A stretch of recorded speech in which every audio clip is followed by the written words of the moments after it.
Hello everyone, welcome to Unacademy and Advait education ANJ exams. This is Ranjan और आप सभी जिस एग्जामिनेशन की नोटिफिकेशन का इंतजार कर रहे थे वो आ चुकी है with a very big change. बहुत सारा कुछ चेंज हुआ है। SSC जेई का नोटिफिकेशन यस आ चुका है। अभी अभी जस्ट थोड़ी देर पहले ही SSC का नोटिफिकेशन आया हुआ है और इसमें कुछ बड़ा बदलाव जो है, कुछ बड़ा चेंज जो है वो देखने को मिलेगा। क्या क्या चेंज है इस पूरी नोटिफिकेशन में आपको मैं फटाफट से बता दूं। तो yes, SSC JE 2023 official notification is out now. इसका पूरा डिटेल शुरुआत से लेके एंड तक कौन कौन से ऑर्गेनाइजेशंस पार्टिसिपेट कर रहे हैं सारा कुछ आपको बताने जा रहा हूँ। ध्यान से देखिएगा वीडियो टिल द एंड। अगर आप सिविल, मैकेनिकल, इलेक्ट्रिकल में से किसी भी स्ट्रीम को बिलोंग करते हैं तो ये वीडियो आपके लिए है।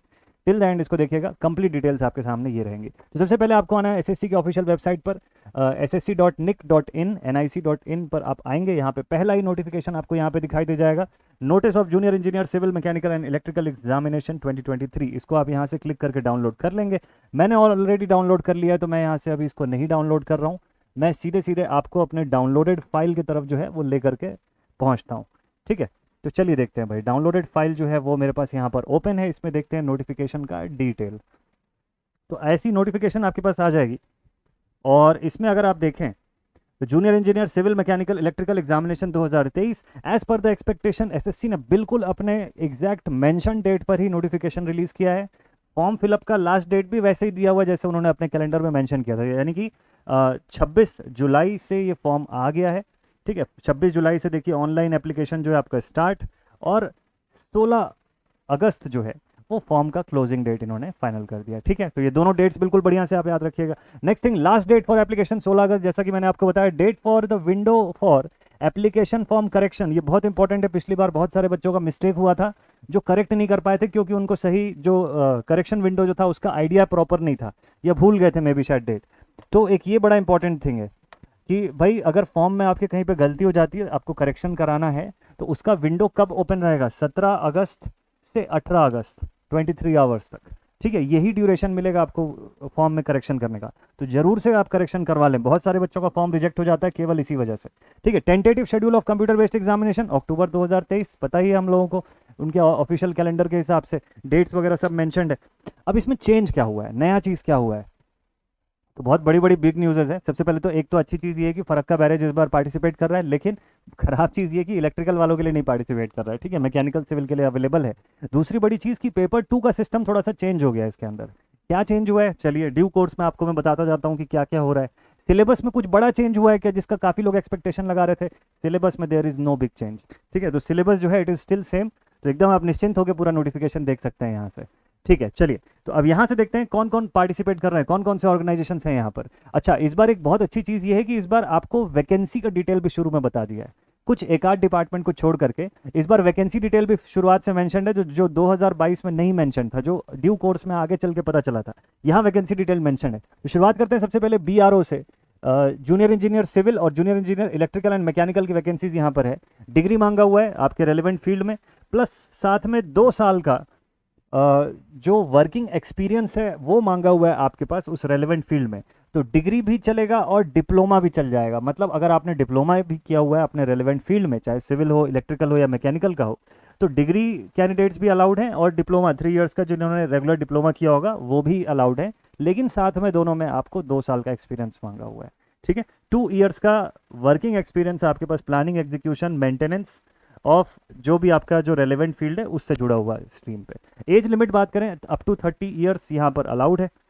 ठीक है, इतनी एज लिमिट यहाँ पर अलाउड है। Then next, central public works department CPWD, junior engineer civil, electrical दोनों के लिए वैकेंसी इसके अंदर है। डिप्लोमा यहाँ पे भी मांगा हुआ है। किसी भी टाइप का कोई भी एक्सपीरियंस इसमें नहीं मांगा हुआ है। 32 साल की एज लिमिट है इसके अंदर। तो BRO के रूल्स थोड़े से स्ट्रिक्ट होते हैं। CPWD ने ऐसा कोई भी एक्सपीरियंस नहीं मांगा हुआ है। एज लिमिट भी थोड़ा ज़्यादा है, रिलैक्सेशन यहाँ पे। CWC की बात करें, central water commission, junior engineer civil and mechanical के लिए ही यहाँ पर सिर्फ देखने को मिलेगा वैकेंसी।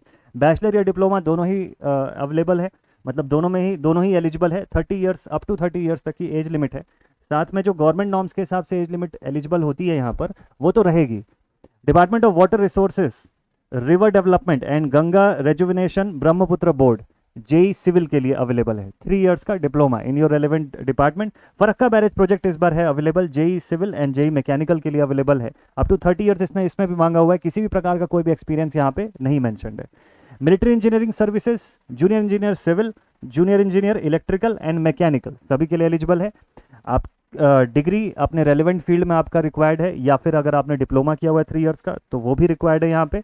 प्लस साथ में डिप्लोमा अगर आपने किया हुआ है तो उसके साथ में यहाँ पर 2 इयर्स का एक्सपीरियंस मांगा हुआ है in planning, execution and maintenance of your relevant engineering stream के वर्क से। ठीक है, अगर आपने डिप्लोमा के बेसिस पे अप्लाई किया या फिर आप डायरेक्टली डिग्री के बेसिस पे अप्लाई कर रहे हैं तो ऐसा कोई भी एक्सपीरियंस का कोई ऐसा चक्कर यहाँ पर नहीं है। ठीक, अप टू 30 इयर्स यहाँ पर एज लिमिट है।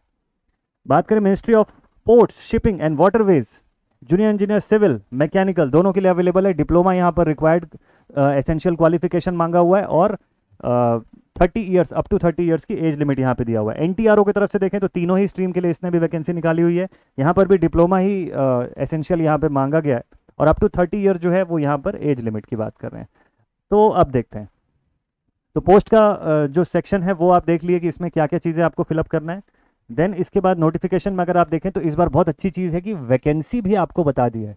Tentative vacancies are as follows, ये बहुत ही बढ़िया चीज़ है। आपको प्रॉपरली शुरुआत से क्लियर रहेगा कि कितनी सीटें हैं, तो कंपटीशन के हिसाब से आपको ऑलमोस्ट आपको कट ऑफ प्लानिंग जो है वो बहुत आसानी से करना पॉसिबल हो सकता है आपके लिए। ठीक है, हालांकि कट ऑफ में और भी फैक्टर्स हैं, पेपर के लेवल और कितने लोग अपीयर हो रहे हैं वो सब भी है, बट एक बार पोस्ट का भी एक बहुत अच्छा सा क्लैरिटी आपको मिलेगा। तो देखिए बीआरओ में सिविल के लिए 431 सीट्स यहाँ पे अवेलेबल है ना। BRO male candidate junior engineer E and M के लिए यहाँ पे 55 सीटें अवेलेबल हैं। सीपीडब्ल्यूडी में आप देखें तो 421 सीट अवेलेबल है जेई सिविल के लिए। इलेक्ट्रिकल के लिए 124 सीट यहाँ पे अवेलेबल है। और सेंट्रल वाटर कमीशन की अगर मैं बात करूँ सीडब्ल्यूसी, सिविल के लिए 188 सीटें अवेलेबल है। जूनियर इंजीनियर मैकेनिकल के लिए 23 सीटें अवेलेबल है। हालांकि department of water resource, river development and Ganga reservation board जो है इन्होंने वैकेंसी मेंशन नहीं किया हुआ है, ड्यू कोर्स में मेंशन करेंगे आगे चल के। ठीक है, तो अभी कुछ वैकेंसी और ऐड होगी, लगभग 1300 के अप्रॉक्स वैकेंसीज तो अभी टोटल सबने बताया हुआ है। तो फरक्का बैरेज प्रोजेक्ट की तरफ से सिविल के लिए 15 सीट अवेलेबल है, मैकेनिकल के लिए 6 सीटें अवेलेबल है। सिविल की मिलिट्री इंजीनियरिंग सर्विसेज में 29 सीटें अवेलेबल है। E and M military engineering services में 18 सीटें अवेलेबल है। और जूनियर इंजीनियर सिविल अगर आप ministry of port, shipping and waterways की बात करो तो यहाँ पर 7 सीटें अवेलेबल हैं। जेई मैकेनिकल की बात करें तो एक ही सीट केवल अवेलेबल है इसमें। एनटीआरओ जूनियर इंजीनियर सिविल 4 सीटें अवेलेबल है और एनटीआरओ में इलेक्ट्रिकल की केवल 1 सीट अवेलेबल है। एनटीआरओ में मैकेनिकल की 1 सीट अवेलेबल है। 2022 की तुलना में नंबर ऑफ सीटें कम हुई हैं। ठीक है, पुराने सालों के, पुराने ईयर्स के आप एसएससी से कंपेयर करोगे जहां 880 टोटल सब कुछ मिला के निकल रहा था, तो उसके अप्रॉक्स अगर देखोगे 880 या कभी 1260 ऐसी वैकेंसीज निकल रही थी। उस हिसाब से अगर आप देखोगे तो अभी 1324 वैकेंसी निकली हुई है, which is a good number. ठीक है, मतलब पिछले साल से मत कंपेयर करिए इसको, उसकी तुलना में तो कम हो गया, बट ओवरऑल देखें तो ठीक है। 1324 सीटें यहाँ पर अभी भी निकली हुई है। और अब एग्जामिनेशन का जो कंडीशन है वो क्या रहेगा, इसमें क्या क्या चीज़ें देखने को मिलेंगी। ठीक है, तो ये बेंचमार्क डिसेबिलिटीज़ वगैरह का कंडीशन जो है वो तो दिया ही हुआ है, यहाँ तक तो हो गई पोस्ट की बातें। अब इसमें देखते हैं कि आगे और क्या दिया हुआ है। कुछ कुछ ऑर्गेनाइजेशन अपना फिजिकल टेस्ट भी रखते हैं, जैसे कि बीआरओ है, तो इसके लिए आप बीआरओ के ऑफिशियल वेबसाइट पर भी जाके इनकी गाइडलाइंस देख सकते हैं कि फिजिकल स्टैंडर्ड्स की इनकी गाइडलाइन जो है वो क्या है। ठीक है, एज लिमिट की बात करें, एज रिलैक्सेशन आप देख सकते हैं कि आपका एज कैलकुलेशन जो होगा वो 1 अगस्त 2023 के अकॉर्डिंग ही होगा। तो अपनी एज लिमिट जब आप देखें तो इस लिमिट के हिसाब से देखें। ठीक है, देन उसके बाद परमिसिबल एज रिलैक्सेशन तो अवेलेबल है ही, जैसे एससी और एसटी कैटेगरी के कैंडिडेट्स के लिए 5 इयर्स का, ओबीसी कैटेगरी के कैंडिडेट्स के लिए जो है 3 इयर्स का रिलैक्सेशन है, पीडब्ल्यूडी अनरिजर्व्ड कैटेगरी के लिए। तो ऐसा सभी कैटेगरीज के लिए गिवन है गवर्नमेंट नॉर्म्स के हिसाब से, तो ये तो अवेलेबल है ही। इसके अलावा और थोड़ा सा डिटेल पर चलते हैं, ज़रा देखें ज़रा और क्या क्या काम की डिटेल है। Process of certification, format of certificate, सारा का सारा डिटेल दिया हुआ है। आप इसकी ऑफिशियल नोटिफिकेशन पर भी ये चीज़ पूरा देख पाएंगे। और बाकी के डिटेल पे चलते हैं, ज़रा सा देखते हैं how to apply and application fees का क्या सीन है। देखिए, अप्लाई करने के लिए आपको www.ssc.nic.in इस ऑफिशियल वेबसाइट पर आना है। ऑनलाइन ही सारा कुछ अप्लाई होगा, एप्लीकेशन फ़ी जो है वो भी आपको ऑनलाइन ही पे करना होगा। ठीक है, और उसके बाद ठीक है, ये सारा कुछ आप ऑनलाइन इसमें करेंगे, वन टाइम रजिस्ट्रेशन करेंगे and then online application form जो है वो आप फिलअप करेंगे। ठीक, अब माइंड में एक डाउट ये चल रहा होगा कि एप्लीकेशन फीस कितनी है। देखिए, fee payable ₹100 rupees. Women candidates या candidates belonging to schedule caste या शेड्यूल ट्राइब्स या पर्सन विद बेंचमार्क डिसेबिलिटीज़ या एक्स सर्विसमैन, ये एलिजिबल फॉर रिजर्वेशन जो है, they are exempted from the payment of fees, तो उनको फीस नहीं पे करनी है इसमें, ठीक है। तो बहुत ही मिनिमम सी फीस है इसके अंदर। तो अपना फॉर्म जो है आप फिलअप करेंगे एकदम प्रॉपरली। करेक्शन का विंडो देखिए यहाँ पे हाईलाइट करके फिर से बताया कि 17 अगस्त से 18 अगस्त के बीच में यहाँ अवेलेबल रहेगा।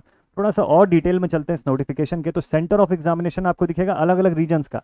सेंट्रल रीजन का कहाँ पर है, जैसे बिहार उत्तर प्रदेश वाला रीजन जो है, तो इस पर आपको बताया हुआ है इसमें कि इसका सेंटर ऑफ एग्जामिनेशन कहाँ कहाँ पर होगा। इसको आप चेक कर सकते हैं एसएससी की वेबसाइट पर भी, है ना। ईस्टर्न रीजन से जो बच्चे हैं उनका सेंटर ऑफ एग्जामिनेशन कहाँ होगा, तो ऐसे दिया हुआ है। कर्नाटका रीजन केकेआर रीजन आप देख सकते हैं, Madhya Pradesh MPR region, Chhattisgarh and Madhya Pradesh, north eastern region NER, है ना। तो इन सब का आप देख सकते हैं कि यहाँ पे सेंटर कहाँ कहाँ पे होने वाला है एग्जामिनेशन का। अब बात करें इसके बाद स्कीम ऑफ एग्जामिनेशन क्या होगा, तो हर बार की तरह यहाँ पर भी इस बार भी वही है। पेपर, 2 पेपर्स होने वाले हैं, पेपर 1 एंड पेपर 2, ठीक है। सारा कुछ सेम है। CBT examination will be conducted in 2 papers as indicated. देखिए पिछली बार तक होता यह था कि पेपर 2 जो था आपका वो कॉम्प्रिहेंसिव पार्ट में रहा करता था, ठीक है, लेकिन इस बार ऐसा नहीं है। इस बार दोनों ही सीबीटी एग्जामिनेशन हो गए। तो अब क्या क्या चीज़ है इसके अंदर देखते हैं। देखिए कंप्यूटर बेस्ड एग्जामिनेशन, सबसे पहला आपका paper 1 general engineering and reasoning का जो general intelligence and reasoning, sorry general intelligence and reasoning 50 marks 50 question, general awareness 50 question 50 marks के, ठीक है। और पार्ट ए, पार्ट बी या पार्ट सी आप अपने डिपार्टमेंट के हिसाब से आप सेलेक्ट करेंगे कि इसमें क्या रहेगा। तो जनरल इंजीनियरिंग सिविल या जनरल इंजीनियरिंग इलेक्ट्रिकल या जनरल इंजीनियरिंग मैकेनिकल, ये इसमें मेंशन्ड है। 100 मार्क्स का रहेगा और दोनों सब कुछ मिला जुला के टोटल 200 नंबर का आपका पेपर 1 है। टोटल पेपर 1 का जो वेटेज हो गया वो 200 मार्क्स का है, यानी कि 200 क्वेश्चंस आपको इसके अंदर देखने को मिलेंगे, ठीक है। 2 घंटे का समय आपको मिलेगा इस पेपर को सॉल्व करने के लिए, ठीक है। ये सब तो ऑलमोस्ट सेम है, इसमें नया क्या है सर, चलिए देखते हैं। पेपर 2 कंप्यूटर बेस्ड एग्जामिनेशन, इसको भी 3 पार्ट में डिवाइड हुआ है। कंप्यूटर बेस्ड एग्जामिनेशन जो होगा ये स्टिल अगेन ये भी 300 मार्क्स का पेपर है। 100 क्वेश्चंस जो हैं ये आपको इसके अंदर दिख सकते हैं। 100 question each carrying a weightage of 3 marks can be available in this section, ठीक है। तो ये बड़ा ही इंपॉर्टेंट है। 2 घंटे का समय यहाँ पे भी आपको मिलेगा इस पेपर के लिए भी। तो टोटल पेपर का वेटेज अभी भी 500 का ही है, लेकिन अब पेपर 2 का सिस्टम काफ़ी बदल चुका है। पेपर 2 का सिस्टम जो है इट हैज़ चेंज नाउ। तो एकदम बढ़िया से इसके लिए अवेयर रहिएगा। तो देखिए candidate will be required to attempt the general engineering part A B C अपने स्ट्रीम के हिसाब से, and in paper 1 and paper 2, ठीक है। तो ये लोग सेलेक्ट करेंगे सभी कैंडिडेट्स अपने अकॉर्डिंग, और उसके बाद फिर आप अपने ब्रांच के अकॉर्डिंग आप इसको सेलेक्ट करके आप इसका जो पेपर है वो दिलाएंगे। देखिए क्लियर लिखा हुआ है 13.3 नंबर पे आप देखिएगा लिखा हुआ है the paper 1 and paper 2 will consist of objective type multiple choice questions only. The question will be set both in Hindi and English. ये पैराग्राफ से साफ सुथरा क्लियर हो जाता है कि पेपर 2 इस बार आपका सब्जेक्टिव नहीं है, इस बार ऑब्जेक्टिव है प्रिपरेशन। और ध्यान रखिएगा क्योंकि 300 नंबर दे रहा है वो आपसे 100 क्वेश्चन पूछ के, तो वो एक एक क्वेश्चन 3-3 नंबर के हिसाब से देगा, तो उसका वेटेज और उसका लेवल कैसा रहने वाला है। तो जब आप प्रिपरेशन करें तो बहुत बढ़िया तरीके से प्रिपेयर करना है। अभी तक ये चला था माइंड में कि एसएससी जेईई तो बहुत ईजी एग्जाम लेता है, बहुत थ्योरी पूछता है, एकदम आसान आसान क्वेश्चन पूछता है। तो अब वो पेपर 2 में क्या करेगा, लेवल इंक्रीज करने वाला है, ठीक है। पेपर 2 में लेवल जो है काफ़ी अच्छा मिलेगा। अच्छा अभी तक पेपर 2 में जो दूसरा जो बिग न्यूज़ है वो ये है कि पेपर 2 में अभी तक आप लोगों के पास यहाँ पर जो नेगेटिव मार्किंग का जो स्कीम है पेपर 2 में नहीं होता था पहले, अब पेपर 2 में भी है। देखिए क्योंकि ऑब्जेक्टिव टाइप है तो ऑब्वियसली 1/3 जो है आपका नेगेटिव मार्किंग है, ठीक है। For each wrong answer in paper 1 and paper 2 1/3 number cut जाएंगे दोनों ही पेपर में। 1/3 मार्किंग का नेगेटिव मार्किंग का स्कीम भी अब दे दिया हुआ है इसके अंदर, ठीक है। तो ये बहुत प्रॉपरली आपको इसके लिए प्रिपेयर करना होगा और समय अब कम बचा हुआ है। तो सोच सकते हैं आपकी आपको प्रिपरेशन कितने प्रॉपर वे में करना होगा। वो 3 नंबर के क्वेश्चन के लिए ना आपको बहुत अच्छी प्रिपरेशन करनी होगी पेपर 2 क्लियर करने के हिसाब से। पेपर 1 में तो एवरीथिंग इज ऑल सेम, अभी भी सेम है जैसा पहले था, ठीक है। और इंडिकेटिव सिलेबस की बात करें तो आप सिलेबस भी देख लीजिए, इसमें कुछ खास चेंज नहीं हुआ है। General intelligence and reasoning it is all same जैसा पहले था, पिछली बार जैसा था। जनरल अवेयरनेस का भी आप पोर्शन देख सकते हैं। फिर general engineering civil structural electrical and mechanical का, सिविल इंजीनियरिंग का भी आप पोर्शन देख सकते हैं। पार्ट बी में इलेक्ट्रिकल है, basic concept circuit law magnetic circuit AC fundamentals का जितना भी पूरा बेसिक्स था, है ना। तो आपने वही 7 सब्जेक्ट जो है उसी के अंदर आपको टेक्निकल दिखेगा, उसके बाहर का कुछ नहीं है। देन मैकेनिकल इंजीनियरिंग का, ठीक है। अब इसके बाद बात करें पेपर 2 में कहाँ से क्वेश्चन पूछना है। तो देखिए पेपर 2 में सिविल के लिए हो गया यहाँ तक, इसके बाद आप इलेक्ट्रिकल इंजीनियरिंग पे आएंगे तो यहाँ पे इलेक्ट्रिकल का डिटेल देख लेते हैं ज़रा। ये देखिए पार्ट बी इलेक्ट्रिकल आ गया। बेसिक कंसेप्ट वही सारा कुछ जो पिछली बार था पेपर 2 के अंदर, है ना, कि concept of resistance, inductance, capacitance, various factors affecting them, concept of current, voltage, power, energy, उसकी यूनिट क्या होती है ना। सर्किट लॉज से क्वेश्चन आ सकता है आपके। मैग्नेटिक सर्किट्स का पोर्शन जो है वो इसके अंदर इंक्लूडेड है। एसी फंडामेंटल पूरा सिंगल फेज, और यहाँ से देखिए 3 फेज जो है वो भी इंक्लूडेड है। ये पॉलीफेज सिस्टम से आपका 3 फेज का पोर्शन भी आ गया, ठीक है। तो मेजॉरिटी में तो पूरा BEE है, इतना portion is entirely basic electrical engineering. और उसके बाद फिर बाकी का पोर्शन कि भाई मेजरमेंट हो गया, ये देखिए यहाँ से मेजरमेंट एंड मेजरिंग इंस्ट्रूमेंट्स का पोर्शन, फिर इलेक्ट्रिकल मशीन्स बहुत बड़ा पोर्शन इसका भी, और उसके बाद फिर देखिए सिंक्रोनस मशीन का पोर्शन होगा, और उसके बाद पावर सिस्टम। तो आपके बड़े सब्जेक्ट्स वेटेज वाइज आप देख सकते हैं कि उसमें कुछ बड़ा चेंज नहीं आया है। बाकी basic electronics, UET, estimation, costing, सारा कुछ अवेलेबल है। इस सारे कुछ से तो क्वेश्चन है ही। चलिए ठीक है, तो यहाँ से आप मैकेनिकल का भी सिलेबस देख पाएंगे। एडमिशन टू एग्जामिनेशन जो है इसकी भी बात करें तो आप ऑनलाइन फॉर्म फिलअप करके इसमें एडमिशन पा सकते हैं। ये सभी डिटेल्स आपको बोला हुआ है कि क्या क्या इसमें सबमिट करना रहेगा आपको, ठीक है। Mode of selection exactly same. सबसे पहले आपको क्वालिफाइंग मार्क्स जो है पेपर 1 या पेपर 2 का आपको देख सकते हैं कि किस किस कैटेगरी में कितना क्वालिफाइंग मार्क्स है। आपको पेपर 1 क्वालिफाई करना पड़ेगा सबसे पहले। तो पेपर 1 में आपको मेरिट के बेसिस पर आना होगा, फिर पेपर 2 में आपको उसके हिसाब से कॉल किया जाएगा। पेपर 2 की जब आपको जब पेपर 2 आपका कंडक्ट होगा तो मल्टीपल शिफ्ट में अगर पेपर 2 कंडक्ट हो रहा है तो different cut off marks in each part of paper 1 and also in paper 2 taking into consideration among the others. Category wise vacancy है, जिस हिसाब से आपने प्रेफरेंस भरा है उस हिसाब से फाइनल जो मेरिट लिस्ट बनेगी उसके आधार पर आपका फाइनल सिलेक्शन होना है। इस बार एक और नया चीज़ है, फिर से बताता हूँ, ध्यान से सुनिएगा। नया चीज़ इस बार ये है कि पेपर 2 के बाद जो पहले जो फाइनल रिजल्ट के समय जो वेटिंग लिस्ट निकल के आती थी, इस बार वेटिंग लिस्ट का कंसेप्ट उन्होंने हटा दिया है, क्योंकि बहुत फास्ट इनको रिक्रूटमेंट प्रोसेस जो उसको कंडक्ट करना है। तो वेटिंग लिस्ट नहीं है। पेपर 2 के बाद जो रिजल्ट आएगा वही फाइनल, जो फाइनल सेलेक्टेड लिस्ट आएगी वही फाइनल रहेगी। पेपर 2 के बाद आपको प्रेफरेंस जो है वो रिजल्ट आने से पहले आपको प्रेफरेंस सेलेक्ट करने का मौका मिलेगा, उसी समय आपको प्रेफरेंस फिलअप करना पड़ेगा। जैसे इस बार अगर आपने नोटिस किया होगा 2022 के बाद था, तो ठीक है। तो प्रेफरेंस आप बहुत सोच समझ के फिलअप करिएगा, क्योंकि वेटिंग लिस्ट का कंसेप्ट ये लोग हटा रहे हैं इस बार, ठीक है। देखिए, और फाइनल सिलेक्शन और एलोकेशन जो रहेगा वही उसी को फुल एंड फाइनल माना जाएगा, उसमें कुछ भी चेंज करने को नहीं मिलेगा। तो ये एक और बड़ा चेंज, तो इस बार चेंजेस खूब सारा लाया एसएससी ने, देखिए।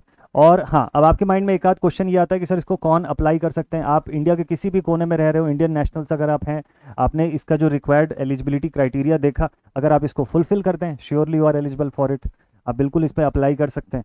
फाइनल ईयर कैटेगरी के कैंडिडेट्स, देखिए डीवी का जो प्रोसेस था, डीवी के प्रोसेस में भी ये लोगों ने थोड़ा सा चेंज किया हुआ है कि डीवी का प्रोसेस जो है अब वो बाद में करने का सोचें, कि पेपर 2 के बाद करने का चल रहा है, ठीक है। तो इसके लिए भी आप ध्यान रखिएगा कि भाई आपका डीवी से पहले पहले का कंप्लीशन हो जाना चाहिए डिग्री का। ऐसा ना हो कि वो कंप्लीट नहीं हुआ है अप टू डीवी, उसके बाद कंप्लीट हो रहा है, तो फिर एलिजिबल नहीं होंगे उस कंडीशन पे, ठीक है।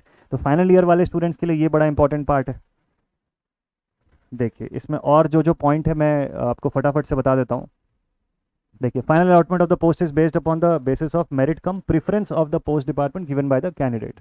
ये प्रेफरेंस जो है ये सेलेक्ट करना बहुत ज़रूरी है। देन जो भी है practice, good and bad practices जितने हैं वो सब पूरा इसमें दिया हुआ है। Important instruction to the candidate, ये देखिए इंपॉर्टेंट इंस्ट्रक्शंस में भी आप देखेंगे कि आपको कैसे क्या क्या चीज़ें इसमें फिलअप करनी है, ठीक है। एप्लीकेशन फॉर्म बहुत प्रॉपरली आपको फिलअप करना है, क्योंकि पिछली बार बहुत सारे बच्चे सिर्फ एप्लीकेशन फॉर्म गलत भरने की वजह से उनका फॉर्म रिजेक्ट हो गया था, और वो अपने करेक्शन विंडो में वो लोग करेक्ट नहीं कर पाए थे इस वजह से।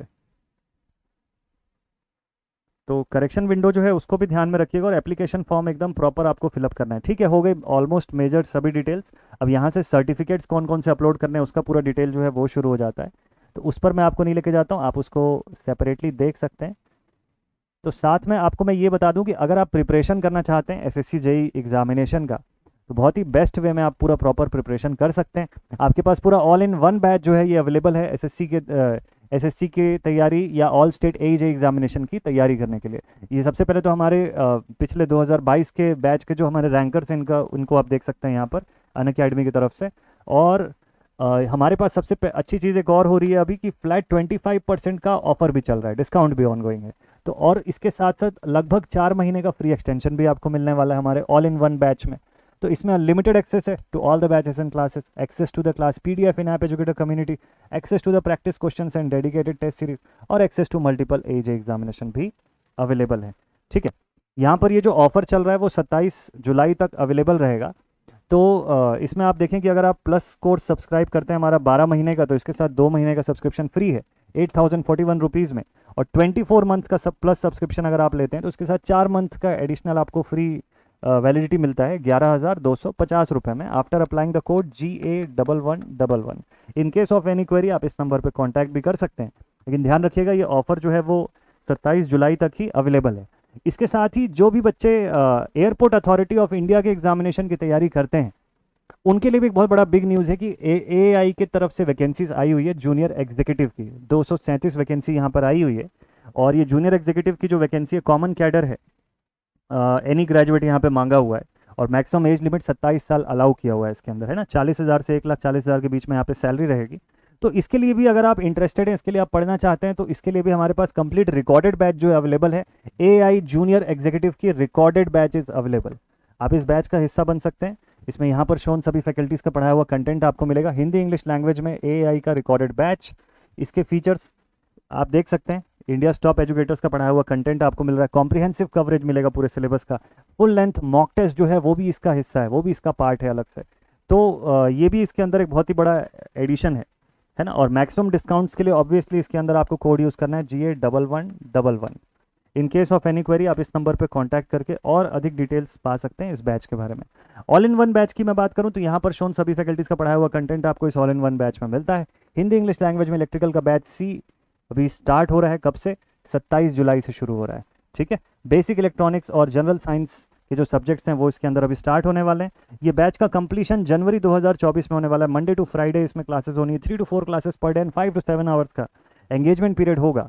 तो यहाँ पर शोन सभी फैकल्टीज़ ये सारे सब्जेक्ट्स आपके साथ डील करेंगे इन 2 स्टार्टिंग और एंडिंग डेट के बीच में। इतने आवर्स का कंटेंट आपको टोटल इसके अंदर मिलेगा। ठीक है, so this was all about the SSC JEE complete official notification detail for 2023। I hope कि आपको ये नोटिफिकेशन डिटेल से काफ़ी कुछ क्लैरिटी मिली होगी कि SSC JEE अब सिस्टम्स को कैसे चेंज कर रहा है और आपको अपनी पढ़ाई के लेवल में अब ये बचे हुए 2 महीने के भीतर क्या क्या बदलाव लेकर के आना है। और डिटेल सेशन आप सभी के लिए मैं लाता रहूँगा लगातार इसी चैनल पर, बने रहिएगा हमारे साथ। मिलते हैं आप सभी से नेक्स्ट वीडियो में। Till then stay connected and thank you very much all my dear students, thank you.